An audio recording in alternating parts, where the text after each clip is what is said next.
The moment you enter your cruise cabin, stop, because what you do in the first 15 minutes can either save you hundreds of dollars or quietly ruin your entire trip. You've waited for this vacation, you've planned it, packed for it, counted down to it, and the moment you walk into that cabin, the instinct is to drop your bags, take a quick look around, and run straight back out to explore the ship. It feels right, it feels exciting, but it's the exact moment most cruisers unknowingly set themselves up for problems they'll spend the rest of the week trying to fix. So before you do anything else, before you head to the pool deck, before you grab a drink, before you do a single thing on this ship, stay right here. What I'm about to walk you through will save you money, protect you from billing nightmares, and make every single day of your cruise smoother than you ever thought possible. This is Cruise Navigator. Let's get into it. The very first thing you do when that cabin door opens is inspect the space. Not casually, intentionally.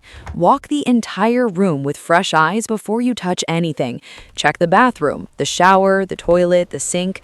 Pull back the duvet and look at the sheets. Open the closet, open the drawers. Check the balcony door if you have one. Run your eyes along the walls, the carpet, the furniture. You're looking for any pre-existing damage. Stains, scratches, marks, anything that was already there before you arrived. And here's why this matters so much. If housekeeping finds damage at the end of your cruise and it isn't documented, that damage gets attributed to you, no questions asked.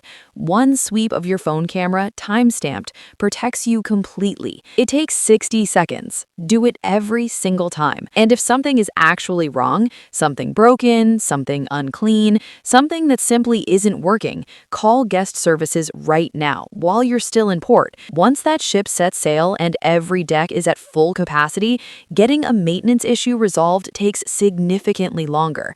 Report it immediately and it gets handled. Wait until you're at sea and you're on a waiting list. Now, find your life jacket. I know that's not the exciting part, but on a ship where every corridor looks identical and emergencies don't give advance notice, knowing your cabin layout and your nearest exit is simply smart. The life jacket is usually in the closet or under the bed. Take it out, take a look, put it back. Check the emergency diagram on the back of your door. Note your muster station. 2 minutes. That's all it takes. And they're 2 minutes that genuinely matter. Here's one that catches people completely off guard every single cruise season, and it has everything to do with your wallet. Go to your minibar right now and photograph everything in it. Every bottle, every snack, every single item, and exactly where it's positioned on the shelf. Some cruise lines use pressure-sensitive shelving, which means if you move something, even just to make room for your own water bottle, the system registers it as consumed and charges your onboard account automatically.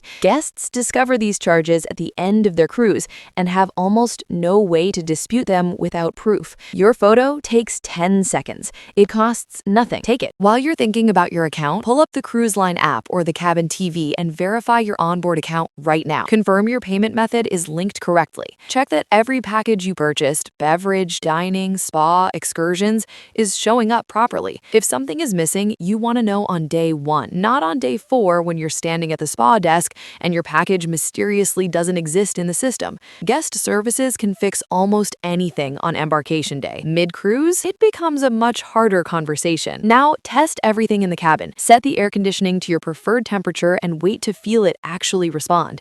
Test every light switch. There's almost always a master switch near the door that cuts power to the entire room, and bumping it by accident in the middle of the night is genuinely disorienting. Turn the TV on. Make sure the hot water runs. These things sound minor until your shower runs cold on the first morning and you're already running late for a port excursion. Test the in-room safe. Set your own code, not the factory default, and confirm it locks and unlocks correctly before you place your passport or cash inside. A malfunctioning safe with your travel documents locked inside on a port morning is not a situation you want to be solving under pressure. 60 seconds of testing right now eliminates that risk entirely. Unpack completely. This is the step most cruisers skip because the cabin feels small and living out of a suitcase seems easier easier in the moment. It isn't. Fully unpacking, hanging your clothes, organizing your toiletries, tucking shoes under the bed transforms the way you feel in that space. You stop passing through it and you start actually living in it. That psychological shift is real, and it matters far more than most people expect. Cruise cabins are engineered for compact, comfortable living,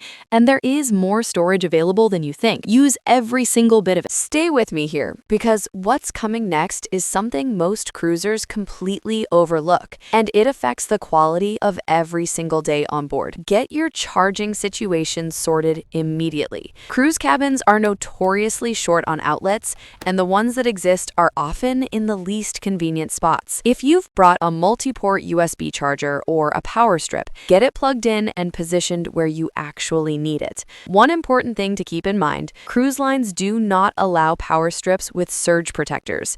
It's a fire safety regulation enforced across nearly every major cruise line. A standard strip or a USB hub is perfectly fine. Get everything charging now so that by the time dinner rolls around, you're fully powered and ready for the evening. Before you leave your cabin for the first time, do one more thing. Memorize your room number. Know your deck. Know which direction your cabin sits from the main elevator bank. On a ship with 14 decks and hundreds of cabins, that mental map saves you real time every single day, especially after a long day ashore when you're tired and just want to find your room without wandering the same hallway 3 times. Step into the hallway briefly and find the nearest ice machine, if there is one, and the housekeeping station. Ice runs out faster than you'd expect, especially if you like keeping drinks cold in your room. Knowing where to refill without making a phone call is a small thing, but it makes daily life on board noticeably smoother.